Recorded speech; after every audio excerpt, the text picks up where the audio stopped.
So welcome back to Third Age Reforged into another battle replay, and today we have a field battle actually on a map that I haven't shown in a little while. It's the frozen lake bed, although rarely is this lake bed actually frozen. I think I've only actually seen it sort of snowy once, but the reason I decided to show this one was more out of morbid curiosity than anything, because the Arthurdane army, in this case played by Artorius, is going to be a little bit strange, because I'm sure you can see that many of his units are currently hidden. And we may as well go with this army first of all, seeing as we're over here and seeing as it is the reason why I decided to show this one over a couple of the other 2v2s that I've been given. So Artorius playing as Arthur, he does have a few units of Dunedain, a couple of units of Peacekeepers back here. He actually does have a unit of Troll Slayers, which are not hidden, which, yeah, does mean that the General is here. So obviously the General means that units that can normally hide anywhere can no longer hide at all. And then back here we do also have a couple of units of Dunedain Mounted Company, so all seems normal so far. Dunedain are of course what Arthurdane are known for. But the rest of the army comprises mainly of hobbits, so the Shire has been mobilised, I suppose, for this fight. And it's a good thing they do have a little bit of Dunedain backup. There is a reason why most of the historical battles in Middle-earth that included the hobbits ended up with the hobbits getting absolutely rolled over. They are certainly not warriors for the most part. But yeah, so there's going to be a lot of hobbits, hobbitry in arms, hobbit slingers. I'm sure there's a band of brass archer unit or two back here as well, in addition to probably a couple more units of Dunedain as well, like a unit of Troll Slayers without the General can hide, so there may be another one of those around here. In addition, yeah, there is, I think, yep, right here, and there could be a unit of Dunedain Rangers or Grey Company hidden around here also. So yeah, Dunedain backing up a core of hobbits. It'll be interesting to see if that actually works, but we'll see. Fortunately for Arthurdane, they are backed up by one of the more solid factions in 0.96.1, and that is the Realm of Lindon. So they're going to be played by DF Lister, who did actually send me the battle today, so we'll see how well he can do with, in my opinion, one of the stronger factions in 0.96. We have the Wardens of Harlenden, again, hybrid units are one of the things which Lindon are really one of the best at in the game. Wardens of Harlenden, of course, Spear Cavalry and Bow Cavalry hybrids. So usually what you want to do with Bow Cavalry, if you can, is try and trap them in melee, but if you do that with the Wardens of Harlenden, they are going to be able to fight back in a pretty nasty fashion. Similar thing with the Harlenden Guard on foot, they also carry spears, they do have a bit of an anti-cavalry bonus. A charge into them when they're in loose formation though will still carve right through them, because they don't have a lot of numbers, they don't have a lot of mass. In 0.97 it'll be a little bit less advisable, because the spears will be given a little bit more bite against cavalry. But even still, you know, the Harlenden Guard is still it's exactly what you want really. You want an arch unit which can defend itself, particularly against cavalry, because cavalry is always going to want to go after your archers if it can. Another unit of Wardens of Harlenden there, a core of 4 Lindon pikemen with some Mittelon pikemen in the middle, as well as some Harlenden infantry. So again, the classic Lindon formation of having their infantry and their pikes. Usually people do save a little bit of money by not bothering with the Mittelon pikemen, but Lister has gone for a little bit more meat on his front line there. So, you know, it's going to be very unlikely that the army across the way is going to be able to smash right on through the middle of them. Noldorin Blade Masters, of course, probably the strongest heavy swordsman in the game. Most people are aware of that now. 4 Lindon Marines, Spear, Javelin hybrids, good for the same reasons that the Wardens of Harlenden are. And then over here, the Mittelon Lancers, so Jav, Cav, Lancer hybrids. So not great in melee with other cavalry, but their javelins can whittle down other cavalry pretty well, and also they've got a nasty charge when all is said and done as well. So, the red team, going through them quickly. Lindon are actually going up against Khand here, which is an interesting matchup. Khand are one of those factions which people think they're a one-trick pony with all of their cavalry. It's not entirely true, but their cavalry and their foot archers, their cheaper foot archers, are definitely the units you'd want to bring against Lindon, because most of their decent infantry that you can mass up on the line is focused more around dealing with armour, so unlikely that that's going to be too useful against Lindon. We do have the Brotherhood of the Bow over here, which of course are one of the finer horse archers that Khand can field, very, very good indeed. Over here we have some Nurad Windblades, which are one of the strongest units of melee cavalry in the game. They're also very, very fast. They're also pretty fragile. They share a lot in common with a lot of the equivalent Mirkwood cavalry, where as soon as their hit points are gone, because of their lack of a shield, they are very vulnerable to ranged missile attacks. So it's a very interesting unit, the Nurad Windblades. They're somewhat unique in how they work, but I guess the melee knights would be the closest equivalent to them, because they're very much based around the same thing, trapping other cavalry in melee and ripping them to pieces.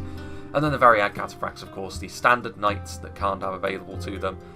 Similar, I guess, in many ways to something like the Camels. Dragon Knights a little bit more focused around the arm. You can see the heavy lamella, the shields, the lances, the heavy armour all over the horse. Obviously not as fast as a lot of the other Khandish cavalry, but it makes up for that with its power. And the Khandish infantry is going to be over here as well, so we can see that there is actually a full line of Variag warriors, interestingly enough, on the front line with the armour upgrades. So the heavy swordsmen, they're not actually that great in comparison to a lot of other heavy swordsmen. You know, they're more akin to something like the Black Uruks of the mountains, where the rest of the Khandish roster tends to lack a little bit in skill until you get to the really high levels. But they are at least better than some of the really low tier Khandish stuff. They're a very strange unit, the Variag warriors, a little bit of an enigma.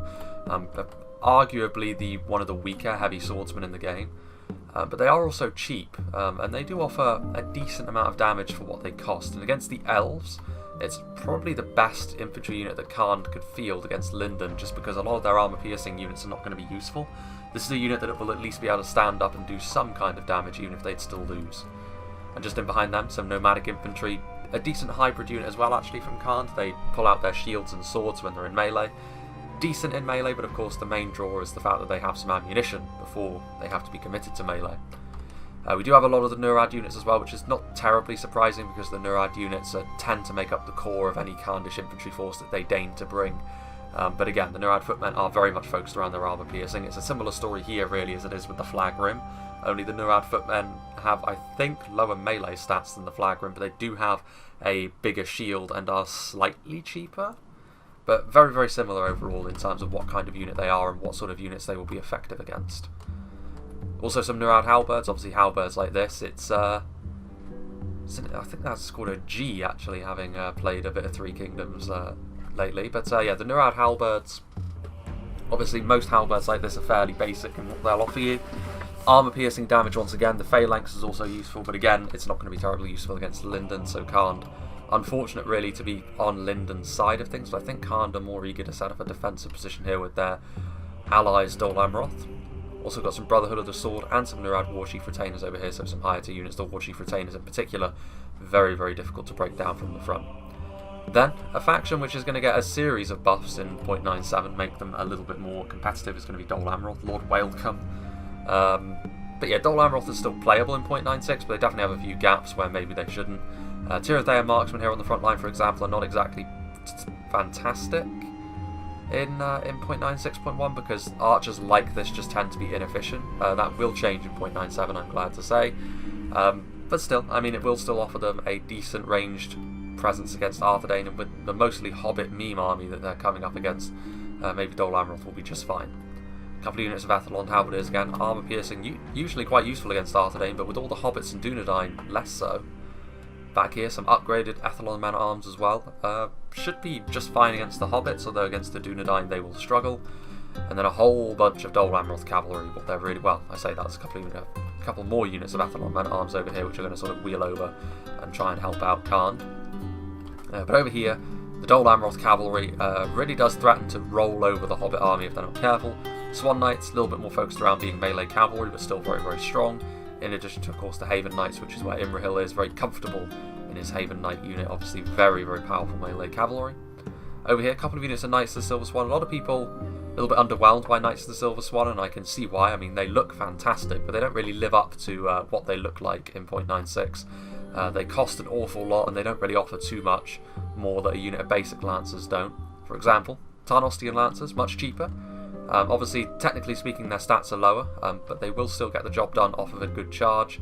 And then back here, finally, also have a unit of Mercenary Crossbowmen, which, is that 2 units of Mercenary Crossbowmen? It very well might be. Very limited range, but very high damage. It's a very micro-intensive unit, the Mercenary Crossbowmen, but we'll see how they can do. Without further ado, let's begin.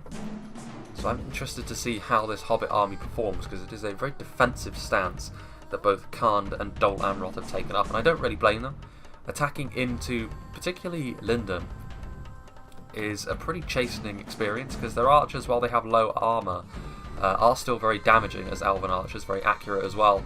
And many Lindon forces will also bring a fair amount of javelins, which is true here. A couple of units of javelins, both on foot, and actually there's some Noldorin horse swords over there which I missed, so Lindon Knights are over here as well. But there is a unit of Lancers, javelins on horseback, as well as a couple of units of javelins on foot, so it's a difficult thing to attack into Lindon, because if you don't get it right, they're just going to be able to shower you with javelins and burn you down very, very quickly. But I'd be interested to see who makes the first move. I mean, just by the way that Khan and Dol Amroth have set up, you can... Oh, there is the Dol Amroth Cavalry, which is actually sallying forth, but I was going to say, Arthedain and Lindon can probably count on the fact that Dol Amroth and Khan are not going to be overly aggressive in this fight. And especially when you don't see an awful lot of an army before you start and you know there's a lot of hidden units, it can make you a little bit more reluctant to move forwards. Meanwhile, Dol Amroth are moving their mercenary crossmen out as well as their Tarnostian lancers, and a single unit of their Knights of the Silver Swan, in fact both of them. All of their lancers, basically all of their more fragile units in melee, are actually moving forward first. I would have at least brought the unit of Swan Knights with them, because having the Swan Knights riding with this cavalry would have really made the Dunedain Mounted Company not want to move in. They are going to get into range of the Dunedain Mounted Company, and they should be able to get off at least the initial volley. They're actually, the Dunedain Mounted Company are actually charging towards the crossbowmen, but the crossbowmen can fire whilst moving, and this is not going to be good for the Dunedain Mounted Company. They may not be that focused on armour in comparison to a lot of the other more heavily armoured Arthedain cavalry, but the stopping power of those crossbow bolts is still pretty significant. You can see that they've already lost a fair number of their unit, and especially seeing as if they chase them too far, the rest of the Dol Amroth cavalry can just surround and overwhelm them, which is definitely not what they want. So the initial skirmishing is certainly underway here. What have we here? Some of the Lindon cavalry is moving forward, the Wardens of Harlington, and this sort of horse arch unit is exactly the sort of thing which is going to be very good against the mercenary crossbowmen. Far more range than the mercenary crossbowmen, and also the Merc crossbows, in spite of the fact that they are wearing that armour, they are still very, very weak to any sort of range projectile. The mercenary crossbows are moving in to try and get a shot off. I think they're going to be out of range by the time they do, though. Maybe not, actually. I think they were. I think that was a cancelled shot. Well, regardless, those Wardens of Harlington are still harrying those mercenary crossmen, so for the time being the Hobbits have not yet revealed themselves. They're waiting for the opportune moment. There's also a unit of Variag Cataphracts over here, though. It's not really worth the Horse Archer's time to go after the Variag Cataphracts. Very thick armour, also shielded, multiple HP. It's going to take them a long time before they start actually getting kills. So yeah, very much a nervy affair so far. Both the Khan and Dol Amroth forces have actually organised into a singular army, really, with Dol Amroth on either side, Khan holding down the centre with their more heavily shielded units as well as their halberdiers in behind. With Dol Amroth sending most of their cavalry out to this flank to pressure the enemy. But I can certainly see why the blue team are not wanting to move in, because if they do, the Dol Amroth cavalry is going to find gaps, especially seeing as a lot of the Arthedain army is made up of hobbits. One charge on the majority of them from any of these Dol Amroth lancers is going to cause significant damage. Mercenary crossbows loitering around here on the flank as well. They're moving in, but I mean it's very obvious that they're going to have hidden archers over here, Arthedain, so just sending in a single unit of mercenary crossmen to see if he can probe, see if he can cause Artorius to reveal some of the men that he's got sequestered over here. There are the Grey Company, unsurprising to see them reveal themselves, and they're going to tear their way through mercenary crossbows like this, although actually I think they're going after the Tarnostian lancers, colliding with one another. Grey Company actually getting some friendly fire on their Dunedain brethren there. The Tarnostian lancers should lose that fight against the Dunedain Mounted Company. The heightened skill should be more than enough to tilt that fight in favour of Arthedain. The Hobbitry in arms and Band of Brass archers revealing themselves. The charges between the two cavalry units happening. Dunedain Mounted Company are taking losses off the charge, of course. When two lancers collide, they are going to cause quite a lot of damage to one another. But the Tarnostian lancers, they do have better armour, but that's about as far as their advantages over the Dunedain Mounted Company go. They're going after the Grey Company here, very unsurprisingly, the Tarnostian lancers, but I would be very surprised if they did not break at some point. I mean, the Dunedain Troll Slayers are also over here, and as soon as those javelins connect, they're going to tear through the Dol Amroth ranks. I'm actually a little bit surprised, because there is, gaps have appeared here in Arthedain's formation. You can tell, because the Variag Cataphracts have charged forward quickly, keeping an eye on the minimap to see if Lindon move forward to try and answer this, but the Variag Cataphracts, though, they've made a terrible mistake by charging in here, because immediately the Dunedain Troll Slayers, the Rangers, the Grey Company, they're in a position where they can shoot them very easily. The problem Arthedain are going to run into, though, is the fact that their Dunedain Mounted Company are being killed off rather quickly, and they're not going to have too much with which to actually defend their lines against the amount of cavalry Dol Amroth have brought. And the gaps are now being found, but the Hobbits, of course, are very cheap, and if their lives can hold them up for some time. I mean, here come the Noldorin Horse Lords as well, which is a sight for sore eyes, I'm sure, for Arthedain, just as their cavalry was starting to fall apart. But also the Dunedain Trollslayer is able to do a lot of damage very, very quickly, and I think that's basically it for the Variag Cataphracts. I think are they all dead? I think they are, you know. If they're not, they're very depleted. Yeah, I mean, the Variag Cataphracts had the opening they needed there, but they just went after the wrong target, I feel. If they followed through and charged into the Dunedain Trollslayers, started really causing havoc in and amongst the infantry, it could have been a very different story, but instead what they decided to do was try to go after the cavalry, and that's exactly what Arthedain would have wanted. The Dunedain Mounted Company was here for no other reason than to try and act as a defensive blocking tool. And it worked for Arthedain. Meanwhile, over here, the Nurad Windblades being kited around all over the place by the Wardens of Harlindon, both units of them. And you can see here the Nurad Windblades so effective in melee against other cavalry, but without a shield and without really substantial armour. They do have some armour at the very least, but you can see here that when their hit points are expended, they get ripped apart by archers, especially archers of good quality, like the Wardens of Harlindon. You can see here that there are Brotherhood of the Bow trying to fire back returning salvos, but strangely enough, with only a single horse archer, can't find themselves outnumbered and outgunned when it comes to horse archers in this fight. Noldorin Horse Lord retreating back over to this side after a very, very bruising encounter.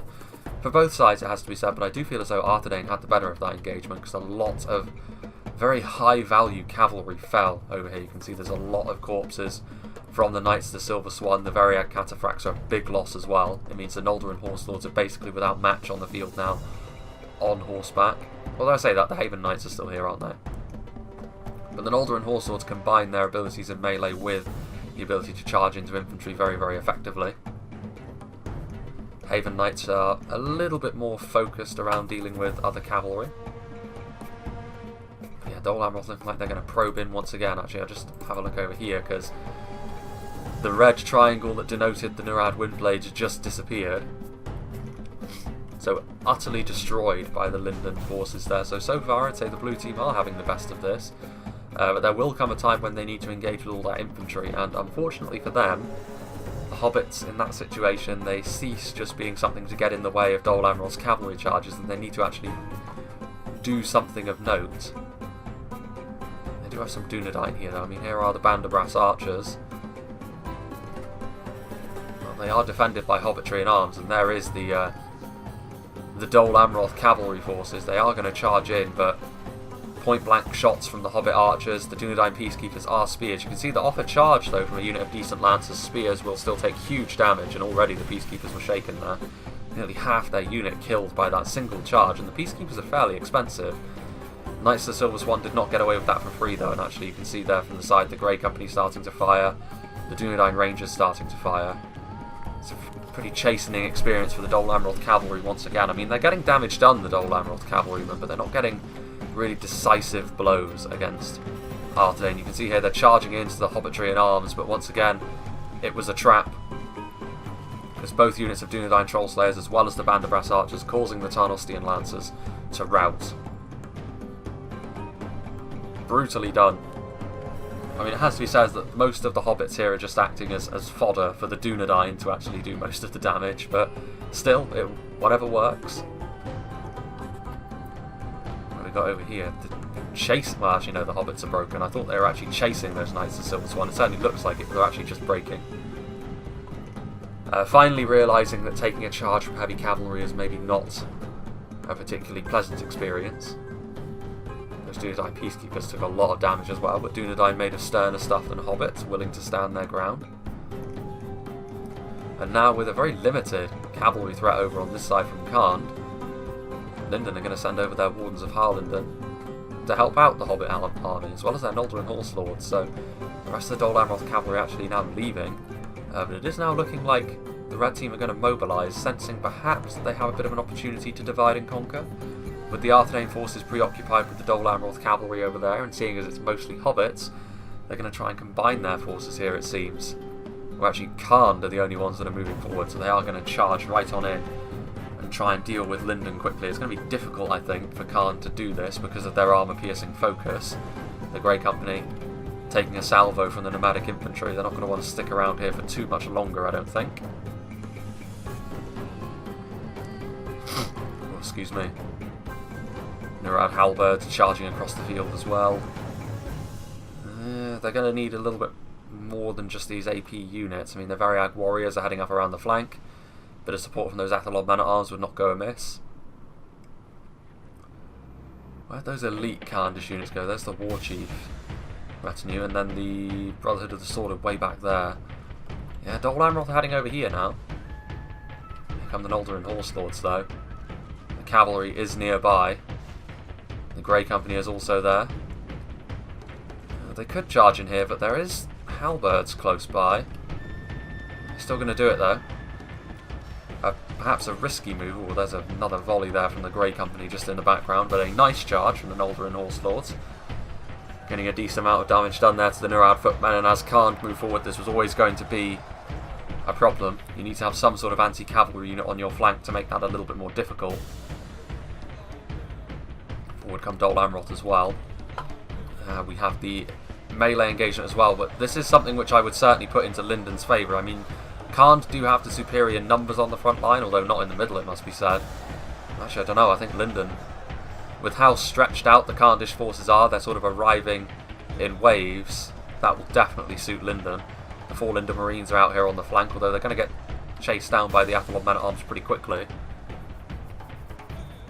Eager to shoot their javelins right along the line, but it's not going to happen. And as spears, they probably want to get out of there before they're overwhelmed by swordsmen. But it must be said, for the most part, this is an engagement that Lindon will very much enjoy. There's Noldor and Blade Masters in there as well. Yeah, Lindon overwhelmingly the favourites to win this engagement. The pikes in particular just going to outrange anything Khand has, and the armour-piercing focus is also not going to be terribly impressive against Lindon.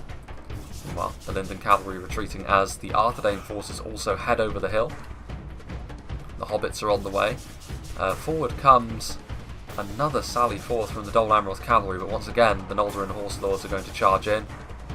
And with the charge and with the range support, the Swan Knights are probably really going to struggle with that. Knights of the Silver Swan are here. The Lindon cavalry is starting to look a little bit battered and bruised. Attrition starting to take hold. Over here, to be fair, Khand have done a pretty decent job of thinning out the line, but elsewhere Khand are really going to start to struggle. Look at this. Outnumbered and outgunned. That's never what you want to see. But they have managed to flank around. You know, maybe Lindon a little bit guilty there of sending too much to the front line. And now a combination of the Dol Amroth men-at-arms as well as the Khandish heavy swordsmen are starting to get around the flank and do some damage, perhaps trying to wrap up the line here. Excuse me. And the elites from Khand are also heading over here as well, but I don't know, I mean, if anyone's got the ability to hold on here, it's going to be Lindon. Also, the support of the Grey Company going to be very, very important. I mean, yeah, over here, Khand are also starting to wrap up the line, but the Arthedain reinforcements are here now. Dunedain Trollslayers, Peacekeepers, and Hobbits on the way to plug the gap which has appeared. Lindon's starting to retreat as well. A lot of this Dol Amroth cavalry still getting caught up on the Hobbits. Knights of the Silver Swan surrounded by the Lindon Knights and Hobbits. Very bad news for them. Hobbitry and arms still over here with their farming implements. Haven Knights are still here as well, but I don't know, I mean, I feel as though it's not the worst assault that I've ever seen, but I feel as though it is going to run out of steam fairly soon regardless. Over here is definitely where the red team are having the most joy, with the Variag warriors and the Dol Amroth infantry creeping around the flank. But the Lindon Lance, well, some of the Lindon cavalry and the Arthedain Grey Company heading over here. The Noldor and Blade Masters also sat right in the middle, holding back the horde, all on their lonesome. Nurad halberds now joining the fray. What have we got here? Hobbitry and arms moving across, the 4 Lindon Marines. It's here in the middle though, because eventually this Khandish force is surely going to break, and then all of the Lindon forces can sort of scatter and go where they're needed. And with the Arthedain reinforcements trickling in all the time, it's always going to be quite difficult. There's a lot of the Dol Amroth forces which are still lagging behind as well. They need to get in here and do something fairly quickly. Here are the Haven Knights, who at this point in time could probably take the Noldoran Horse Lords just straight up. They have a far higher unit count. They're going to charge into Harland Guard though, and take shots in the back from the Banderbrass Archers. Khan and Dol Amroth doing the right thing to an Elven faction, trying to sort of swamp over them and envelop them. Victory seems certain. The Grey Company charging into the rear. We've seen in the past, very recently, how the Grey Company can be used to really charge into the rear of infantry units and make the difference in a fight. But here, I think, regardless of what they would do, I think they're going to be just fine. There goes the Khandish General. The Warchief Retainers are right up in here, but they're taking damage. 32 of them remaining. The Dunedain Trollslayers are in here. The Noldoran Blade Masters have no equal, really, in this battle today on foot. They're very, very difficult to take on at the best of times. Mithlon Lancers firing their javelins into the back of this formation as well. Khan's infantry now starting to break. It was a bold move to charge forward, but I think they were just a little bit too separated, and they needed the Dol Amroth cavalry to really ensure that Arthedain couldn't get over here and reinforce. At the very least, killing off more of Arthedain during their transition over the hill would have been far better. Here comes the Grey Company, through their own men, getting into the Haven Knights. I mean, this is going to be the end of the Grey Company, you'd imagine. You can see there's some pebbles flying past as well, so the Hobbit Slingers are still in effect. I mean, Dol Amroth are still wrapping up this section of line here. Decent amount of halberdiers and men-at-arms crunching in on the Hobbits, and also dealing with whatever Lindon resistance they come across as well. But it's only a matter of time before Khan are completely wiped out on the front line. And then all that Dol Amroth have. Some nomadic infantry getting into position over there. Nurad Warchief Retainers still holding on for dear life. Few units from Dol Amroth over here as well. Still a few of the Khandish heavy swordsmen. The Variag warriors fighting as well, but well, they're going to stay in melee longer than the men of Dol Amroth, but only just. They are wavering. Wavering in the face of the fearsome hobbits. Must be an unsettling sight seeing a very small man brandishing a pitchfork at you, but not sure if it's worth routing over, especially not when your brethren are out here facing off against some of the finest warriors Lindon have to offer. Back here you can see the Harland Guard. The Haven Knights still making a nuisance of themselves in the back line. The Dunedain Rangers largely dead at this point in time. Or the Mithlon Lancers out of ammunition at this point, charging into the nomadic infantry. That's obviously going to be shutting down what's left of the Khandish missile units. The Noldoran Horse Lords doing the same to the Tirathea marksmen, ripping them to pieces actually. Always difficult to gauge how well missile units have done until we see the results screen. The Nurad Warchief Retainers are fighting hard, but it's going to be a fruitless endeavour, I think.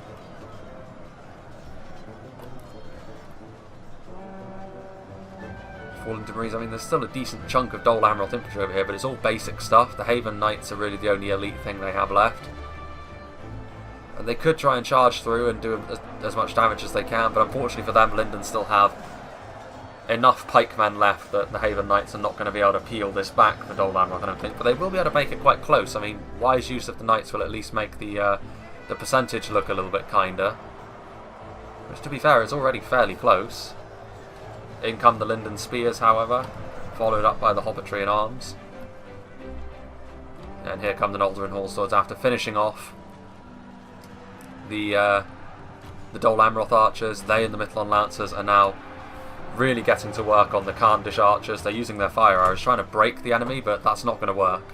The fire arrows at this point are actually more likely to break their own troops. You're very, very unlikely to cause the elves to mass rout at this sort of stage of the battle. I mean, that's sort of more the preserve of the orcs and the evil men. Noldoran Blade Masters still over here, giving the Warchief Retainers the business.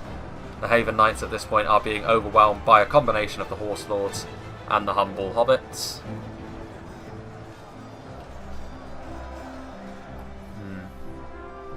More fire arrows being loosed. The battle is very much in our favour. Victory will be ours.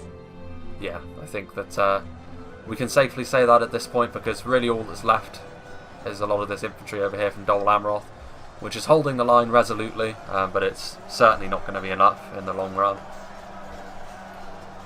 Another charge from the Haven Knights trying to do as much damage as they can, but they're caught in and amongst the Mithlon pikemen, losing a couple more of their models. Imrahil is stuck, and there he goes. That could be the difference maker as well, because he died very close to his men, and now they're all shaken. There go a unit of hobbits, but Dol Amroth, the War Chief Retainers are still fighting on, but yeah, even they're wavering at this point. Nomadic infantry still being hammered, both by the hobbitry and arms, and still by the Mithlon Lancers. And surely at this point, a mass rout. Yeah, you can see that already some of those units are broken and fighting to the death. The rest of them are all wavering. Still a close fight though. I mean, there's not an awful lot of Lindon left alive, and there's even less of Arthedain, which is, again, not too surprising. With their hobbit meme army. Still a few hobbits there in the background, the band of brass archers. Some hobbits will be able to return home to the Shire. Many laid down their lives, getting in the way of those Dol Amroth cavalry charges. Oh dear. And it is poignant to highlight the hobbits, because the hobbits will be getting a little something in 0.97, which honestly I'm still not sure how I feel about. There is hobbit related news in 0.97 at the very least, but again, 0.97 is something that really I'll only start discussing in earnest again when it's out, I think, mainly because the new builds in the tester section of the official Discord keep coming very regularly, so it's very difficult for me to sort of get to a point where I'm on the same version as the replays that I get given from 0.97, because things are obviously moving quite quickly as we move closer and closer to release. But I'm greatly looking forward to the release. It's going to breathe the much needed new life into Reforged that I need, because obviously I've been doing 0.96.1 for quite a long time now. It was actually around Christmas time when we started doing the 0.97 previews, so it's been a long time in the making, half a year at this point. But it'll be very well worth it, 'cause of course the campaign, the initial variant of the campaign is going to be there, whole bunch of new factions, whole bunch of new unit models, whole bunch of just reworking of the balancing, whole bunch of new maps, all the good stuff, and it will keep me busy for quite some time yet, so that will be good. But back to this fight, of course, Artorius not getting a huge amount of kills as Arthedain, but that's of course because he had a lot of hobbits. It was always going to be difficult for Khand going up against Lindon, especially with the armor piercing focus they had. You can actually tell in this sort of situation, based on the positioning of the emblems on the army selection screen, who you're going to be facing off against. So Khand would have known they would have been facing off against Lindon. And the best thing Khand can do in that situation is go very heavy on their cheap horse archers and their cheap archers, and whittle Lindon down. You know, don't... Against Lindon in this sort of situation as Khand, it's never really going to be a quick battle. If you charge in, then 9 times out of 10... what happened in this battle will happen to Khand. You know, they will just be outmatched in melee, and while they may be able to do some damage, ultimately victory will not be theirs. You know, Lindon definitely have the advantage there, but in terms of numbers of cavalry that they can field, Lindon can be very easily overwhelmed by the Khandish horse archers, and of course their lower armor values are going to be the thing to use there. As for Dol Amroth, I mean, it was always going to be fairly difficult to predict the hobbit army that was on display here. But really that just comes down to having a little bit better cav micro.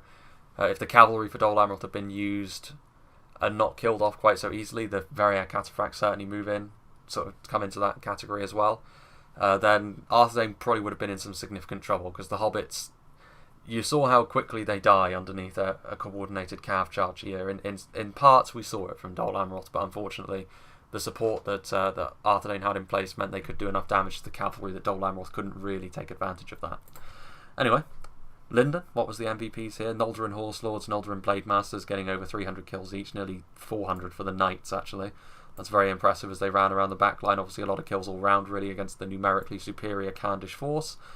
And yeah, that's it. We can't actually see the Arthedain to see what the hobbits did. I mean, I imagine the hobbits didn't get a lot of kills at all, and it definitely seemed like most of the damage there was done by the mighty Dunedain of the north. So yeah, big thank you to Lister for sending this one in. I hope you enjoyed this, and I hope you'll join me for whatever is next.